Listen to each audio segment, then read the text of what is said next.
Hey guys, and welcome to a showdown between the mighty forces of Ice Power Total War and Dr. Coco Sick, as the Dark Elves take vengeance upon the Dwarfs, or the Dwarfs be able to write out one of the many grudges I'm sure the Dark Elves have added to the Great Book. We're here on Witchwood Hollow, and it should be a good fun game with two particularly interesting builds. So let's hop in here and have a little look. So, for the forces of the Dark Elves, we have Sisters of Slaughter dotted through the front line. Now, this is pretty common. You may think to yourself, why on earth would you bring some naked lady fanatics to war up against someone like the Dwarfs who have a ton of damage output from range? These ladies only have 5 armour, although a bronze shield isn't too bad. Well, that's because they have 57 melee defense, as well as 37 melee attack and poison. Dwarfs really struggle to hit them in combat, and they can rip and tear their way through Dwarf Warriors, Longbeards, Miners, you name it, they can kill it. Just behind them we do have some Bleak Swords. It looks like one unit on either flank, looking just to harass the enemy, push around where possible, and get on top of those artillery pieces.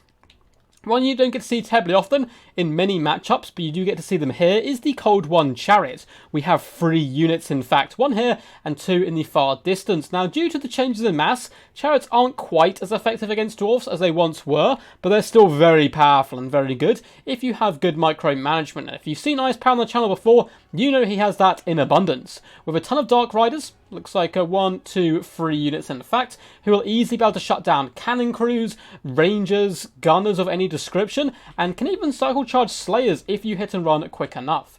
Leading the forces, we have Lokir Felhart, the mighty dreaded duelist, the Kraken Lord himself, swaggers to battle, and I actually like him in this matchup. With Dreaded Duelist popped, he can basically duel any of the Dwarf Lords, at least to a standstill, particularly with the Helm of the Kraken, increasing his hit points with that lovely regeneration and added melee defense. But it is only popped when he's in combat, which is a big problem, and doesn't make him as powerful as someone like Sigvald, who's healing all the time. For the magic here, we do indeed have a Sorceress of Beast, as we bump up and down there over some of the terrain. We have a Sorceress of Beast coming with Flock of Doom and Amber Spear. Amber Spear very good at destroying artillery pieces, and if you fire it down the flanks of the Dwarfs, it can do really good damage. The Dire themselves can be taking a defensive position, sandwiched between the trees to their right, and this lovely bit of terrain to their left to try and halt flankers. Although personally I like to see this flank slightly in the trees, as then when cavalry comes round, they'll be at the disadvantage. Front line we have Longbeards, the old grumpy veterans of war. They have been seen, they've seen it all by this point. They fought elves before, they fought goblins. They're not going to be scared of no dark elves pushing forward towards their enemy. We do have Equine Miners in a secondary line, as well as a load of miners with blasting charges, looking to throw those blasting satchels up and over the front line onto enemy, obliterating the Dark Elf front line, a classic dwarvish tactic. We do have double flame cannon. Flame cannon is something I absolutely adore here, and you've probably seen them quite a bit on the channel, and we're seeing 2 more today. They can certainly obliterate the enemy, and they're quite lucky there's no bolt throws to try and take them down. In the back lines, we have Norgrim and the Ironbreakers, as well as a standard unit and the Dragonback Slayers for support. Norgrim Ironbreakers, the most elite, bad to the bones dwarvish warriors, with one of the coolest colour schemes in the game. Hey, that's right lads, cheer, cheer for the Dowie folk. We also have Belagar Ironhammer coming with all his buffs. He'll certainly be able to do okay up against Lokir, at least when supported with other troops, and his Revenge Incarnate is quite powerful. I like his Oathstone in this matchup, just to help deal with enemy chariots, which does give that perfect charge defense for everyone in an area of effect. Flame cannons do sing, aiming at those Cold One Chariots, not really doing too much damage. The second blast going after Dark Riders, which is a much better target all around, but they're most likely waiting for the Sisters of Slaughter to start to come into range, and now the flame cannons shall start belching fire into the world once more. And oh no, these poor Sisters of Slaughter getting slaughtered. There's just limbs everywhere. A few of them are going to be getting back up, but you can see that HP is just getting obliterated. Sisters of Slaughter down to half health already, and it looks like Ice Power not a fan of this whatsoever. So his Cold One Chariots are starting to get real aggressive now, ramrodding into the back lines, and the Dwarf player, he does not care about friendly fire. He's throwing all the blasting charges, trying to shut down the Cold One Chariots. Dragonback Slayers nowhere to be found just yet. Flame Cannons have now dealt with 1 unit of Sisters of Slaughter, going to be fending them off and driving them back to the hills. Cold One Chariots kind of struggling to push their way through, but there's a decent amount on most of them left. This one still has 3 models. We are going to be seeing Amber Spear coming down the ranks of the Longbeards from that caster. Where is she hiding? She's over here on the right-hand flank, trying to push it down the Dwarf forces, but it kind of just hits the hill there, not doing too much damage, and those poor chariots are broken and running. Longbeards on this flank have been overwhelmed by the dreaded duelist himself, plus the combination of bleak swords and Sisters of Slaughter. More chariots coming over to help, and a beautifully cast Flock of Doom catching half the Dwarvish force in one spell. Flame cannons are still online and active, and that's going to be causing a lot of problems for the Dark Elves. Now loosen shots into the bleak swords, you can say big chunks of their HP coming off as blasting charges from the Regiment around Ironbreakers obliterate the Sisters of Slaughter. That is carnage. Look at them, they're breaking and running for their lives. Good rear charge coming by the Dark Riders, starting to apply some pressure to the back line of the Dwarvish forces and those flame cannons. More chariots are bouncing up and down as Longbeards do drive away the Sisters of Slaughter here, and Longbeards and Slayers are now kind of in the front line, pinning the enemy in place, while the Ironbreakers and Ekrant Miners start unleashing more and more blasting charges. Poor Dark Riders aren't even safe, but they are going to charge once more back into the breach, hunting down those flame cannon crews, which is a really good idea. There are chariots here as well, and if we shoot all the way across, you can see Belegar is dueling the mighty Lokir Fellhearted, the Kraken Lord himself. Miners are here to support, however.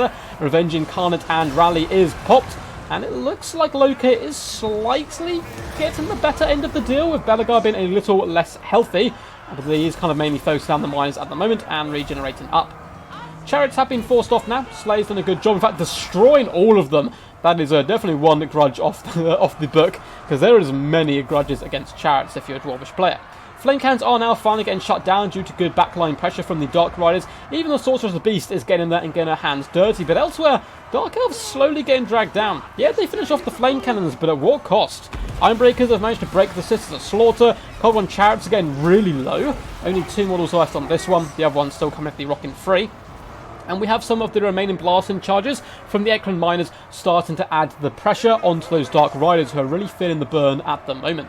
Some bleak swords have rallied with the Sisters of Slaughter and may be able to turn this little key engagement as Belegar's now starting to get a bit of momentum going. It's taking a little warming up, and he's once again dueling the Fellhearted, who's suffering and exhausted at the moment. But with these added reinforcements, the tide could turn, although blasting charges once again from the Norgrimling's Ironbreakers starting to do mass damage to the Sisters and bleak swords here.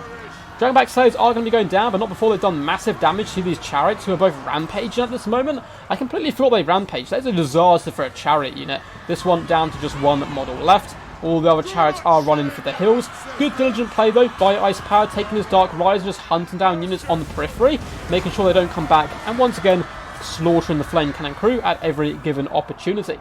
Balance power is massively in the favour of the Dwarvish folk at the moment, and if we take an overview of the battle, you can certainly see why. There's not that many Dark Elf forces left. The problem for the Dwarfs though is once your troops start to run, there's not really any getting them back. Dark Riders can certainly read through the back lines and hunt them down, and the Dwarfs don't have any mobile forces to protect rallying troops. Belegar is running away. Classic Belegar, I believe he did this 3 times at Crackgate Peaks, and is going to be fleeing from the might of Lokir Fellheart. One lone Slayer charges in and starts just chopping at Fellheart in the back. Get back here, you scum! And he's really going for it. What a hero! And I think, no, he died through friendly fire. You foolish Ironbreakers killed the last Dragonback Slayer. Big Amber Spear comes down the line, but once again, doesn't fully connect. I love the idea. I mean, up to 81 kills, certainly not too shabby. A beautiful Flock of Doom coming down again, but those Amber Spears haven't quite got that perfect alignment just yet. Longbeards are buffed at the moment by the mighty Oathstone, by Belegar Ironhammer, who once again has thrown in his lot up against Lokir Fellheart, and is coming for a bit of a duel, although the Sorceress is here to help support. There is a lot more Dwarfs than there is Dark Elves left alive, and we are going to be seeing that rallying cry from Belegar as he once again pulls out of combat. In the distance, Dark Riders should be able to finish off the Ekrant Miners, which is actually a bit of a big deal because they have ammunition left. More miners are going to try to engage to save them, but it looks like it's a little too late and they are shattered. Across the battlefield, it is many Dwarf forces coming back. We have some miners, some warriors. Balance power getting very close to army losses at this point. There are some Dark Riders hidden up there in the trees, and a big fat Amber Spear is lined up on those Ironbreakers. 57 models. Oh my god! 57 models down to 25. A massive shot. And with that, the balance power jumps massively back to the middle because Belegar Ironhammer has been defeated in single combat to Lokir Fellheart, and there is 0 chance this Sorceress is going to let Belegar come back. She's going to hunt him down to he either shatters or he is indeed slain. And Lokir holds the line a little while longer. And just as I say that, the commentator's curse kicks in and he's wavering. 7 leadership. He is regenerating, but not quite quick enough.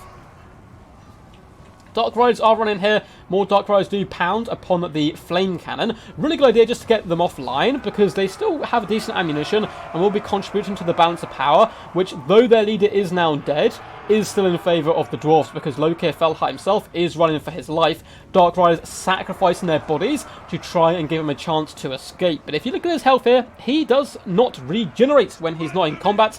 Sigvald right now would be healing up quite nicely, and I think all of a sudden the Dark Elves will be back in the game, but it's looking very rough for them at the moment. Flame Cannon, only 2 models left, minus 28 leadership, still not shattering, but just to annoy the Dwarves that little while longer.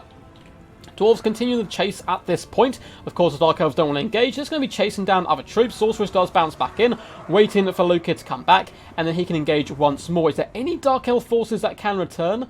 Not really. We have Dark Riders and Bleak Swords in the distance, but they're way too far out to make an impact on this battle. And all the Dark Riders do charge in, doing a little bit of cycle charging as Loki slices his blades together, comes down with a crash, and starts doing his butcher's work. Some of the Ironbreakers currently feeling his wrath as he slices and dices. Sorceress, the Beast, and the Dark Riders do crash in from all sides, trying to break the leadership of the Dwarfs.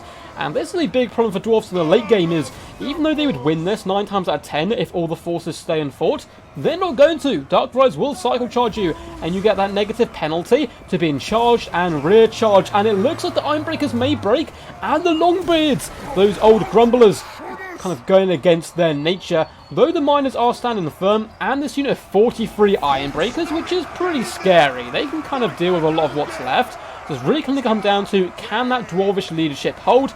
The miners are currently still going rather strongly. Loki Felhart going to continue to duel, hunting down the miners where possible with a few hacks and slashes, down to about 500 health. And every now and again, one of those axes is breaking his melee defense and carving him up, but with one last push from the Dark Riders, though their army is shattered and nearly broken, they somehow break the leadership of the dwarvish forces. Now that is the definition of a Pyrrhic victory. There was nothing left. Loki with 500 health, a sorceress with no magic, and a handful, like 10 or so Dark Riders.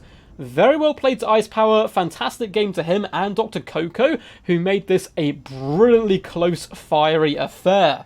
Hope you guys enjoyed this one. We will get to the damage dealt and damage value of all the units in just a second, but if you guys enjoyed, make sure to leave a big fat thumbs up. Make sure to subscribe as well. We're getting dangerously close to 5,000 subscribers, where we will be doing a duck-themed giveaway. And likewise, feel free to comment down below. I really enjoy reading them. What was your favourite moment? Who is your MVP? What faction would you like me to cast a little bit more of? Or just feel free to say quack. There are links down below in the description where you can either join my Patreon to help support the channel, or there are links to my Discord as well and Nexus account. Now, Nexus, you can pre-order Total War Warhammer 3 and pretty much all the Warhammer games, and it's all supported by the companies who make the games, but also funds the channel a little bit more. On the Discord, you can submit replays to me like Ice Power did here. You can get involved as well in the tournament scene, events I host, keep up to date with the channel, and chill out with a load of cool people. But on to the good stuff. So Loki, 50 kills, 1.7k damage value, impressive display from the Kraken Lord. But the Sorcerer's Beast was the true commander here. I think Felhart was more of the puppet, and she came in and did the damage, because she nearly got 2,000 damage value. Very impressive display. Bleak Swords got annihilated, Sisters of Slaughter, though I bigged them up early on, saying they can kill any dwarf unit.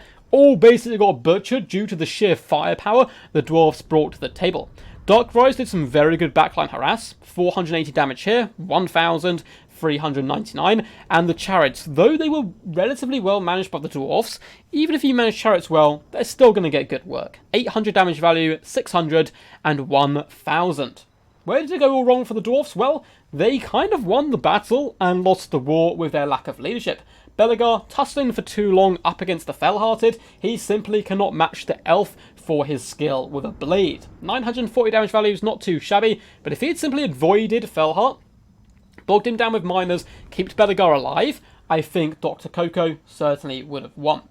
Miners across the board got relatively good damage value, 800 here, 665, 643, Echo Miners 632, due to those blasts and charges coming in.